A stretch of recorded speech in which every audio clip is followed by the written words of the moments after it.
अमृत news express YouTube वाहिनी, आपल्या मनातली सर्वसामान्य जनातली। भिवंडी लोकसभा मतदारसंघाचे महाविकास आघाडीचे उमेदवार सुरेश म्हात्रे यांचे उमेदवारी अर्ज भरताना जोरदार शक्ती प्रदर्शन।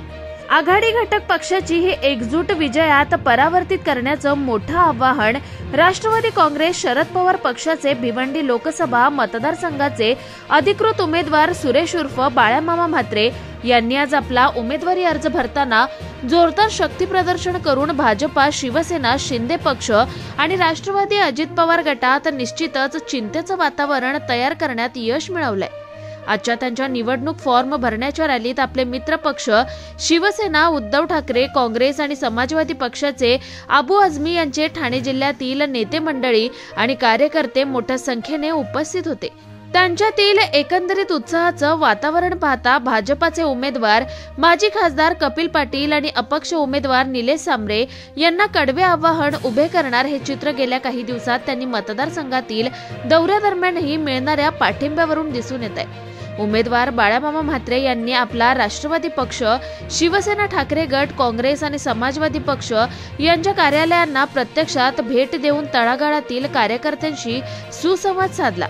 त्यामुळे सध्या तरी महाविकास आघाडी पक्षात सगळे अलबेल असल्याचं वरवर चित्र दिसतंय। या मतदारसंघात तिरंगी लढत आहे आणि दोन्ही प्रतिस्पर्धी उमेदवार हे तगडे आहेत। या मतदारसंघातील 10 वर्ष खासदार असलेले माजी केंद्रीय राज्यमंत्री राहिलेले कपिल पाटील यांच्याबाबत वारंवार पाहता नाराजीचं वातावरण आहे, यात शंका नाही।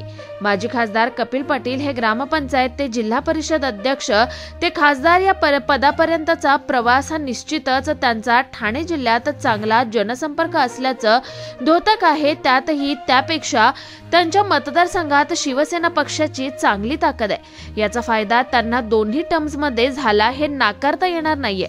मात्र यावेळी परिस्थिती जरा अवघड आहे। त्यांच्या कार्यपद्धतीवर त्यांच्याच पक्षातील जुने निष्ठावंत भाजपा कार्यकर्त्यांमध्ये दबक्या आवाजात नाराजीची चर्चा आहे।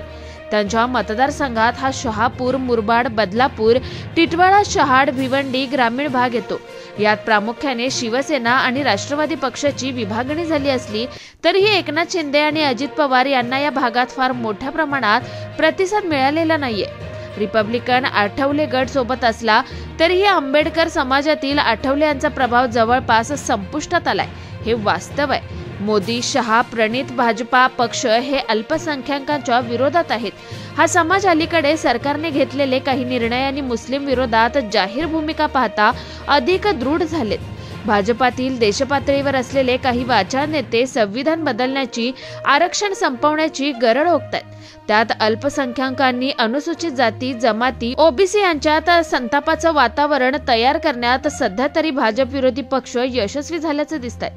याशिवाय कपिल पाटील यांना त्यांच्या स्वपक्षातील महत्वाकांक्षी नेते यांची मनधरणी करून त्यांची प्रत्यक्षात मतदानाच्या दिवसापर्यंत मोठ बांधणे हे पण आव्हान आहेच। सुरेश उर्फ बाळामामा हे अलीकडे शिवसेना, शिंदे गटातून राष्ट्रवादी, शरद पवार पक्षात प्रवेश घेऊन थेट काँग्रेसचा परंपरागत मतदारसंघावर दावा करून उमेदवारी मिळवण्यात यशस्वी झालेत। मात्र त्यांच्या उमेदवारीवरून काँग्रेस पक्षातील नाराजी नाट्य काही दिवस पाहायला मिळालं होतं। राष्ट्रवादी पक्षानेही त्यांना पूर्णपणे स्वीकारणं यावरही त्यांची दमछाक होणार आहे। शिवसेना, उद्धव ठाकरे पक्षाची या मतदारसंघात चांगलीच ताकद आहे। ती या पक्षातील नेत्यांमुळे नाही तर तळागाळातील सामान्य एकनिष्ठ कार्यकर्ता दिवंगत बाळासाहेब ठाकरे यांच्या जाज्वल्य विचाराने आणि धर्मवीर आनंद दिघे यांच्या मुशीतून तयार झालेले आहेत। त्यांच्यापर्यंत पोहोचणं आणि त्यांना विश्वासात घेणं यावर बरेच काही अवलंबून आहे। या मतदारसंघात मुस्लिम आणि दलित समाजातील वोट बँक ही निर्णायक आहे, जी एक गठ्ठा कोणाच्या पारड्यात पडू शकणारी आहे। जर त्यांच्यापर्यंत बाळामामा यांची टीम पोहोचून त्यांना विश्वासात घेणं महत्वाचं ठरणार आहे। मनसे या पक्षाची ताकद या भागात नगण्य असली तरीही पूर्वश्रमीचे ते मनसे आणि शिंदे गटात सर्वसामान्य कार्यकर्त्यांमध्ये ते कार्यरत होते। त्यामुळे त्यांचं वैयक्तिक मैत्री संबंधाचा फायदा त्यांना निश्चितच होऊ शकतो। या मतदारसंघात अपक्ष म्हणून निवडणुकीस उभे असलेले निलेश सांबरे यांनी माननीय प्रकाश आंबेडकर यांच्या वंचित बहुजन आघाडी पक्षाचा पाठिंबा मिळवण्यात यश मिळाल्यानं त्यांचं पारडंही तुल्यबळ झालंय। निलेश सांबरे यांनी जिजाऊ सामाजिक संघटनेतर्फे या मतदारसंघात शैक्षणिक आणि सामाजिक कार्यातून शहापूर, मुरबाड, भिवंडी या ग्रामीण आदिवासी पाड्यात चांगला कार्यकर्ता बेस बनवलाय। याशिवाय ठाणे जिल्हा ग्रामीण भागात आगरी समाज आणि कुणबी समाज यांचं प्राबल्य आहे। जर कुणबी उमेदवार म्हणून या समाजाचे मतदान झाले तर सांबरे सुद्धा येथे चांगले आव्हान उभं करू शकतील। मात्र कुणबी सेना प्रमुख विश्वनाथ पाटील आणि आमदार किसन कथोरे जे भाजपाच्या गटात आहेत त्यांच्यासमोर कुणबी मतदान काढणं आव्हानात्मक आहे। एकंदरीत ही सध्याची राजकीय आणि सामाजिक स्थिती पाहता जो या सर्व मतांचं पॉकेटवर प्रचारात नियोजनबद्ध काम करेल त्याचाच विजय या काटेकी टक्करमध्ये शक्य आहे। याशिवाय कपिल पाटील हे माननीय नरेंद्र मोदी यांची प्रचार सभा लावण्याच्या प्रयत्नात आहेत।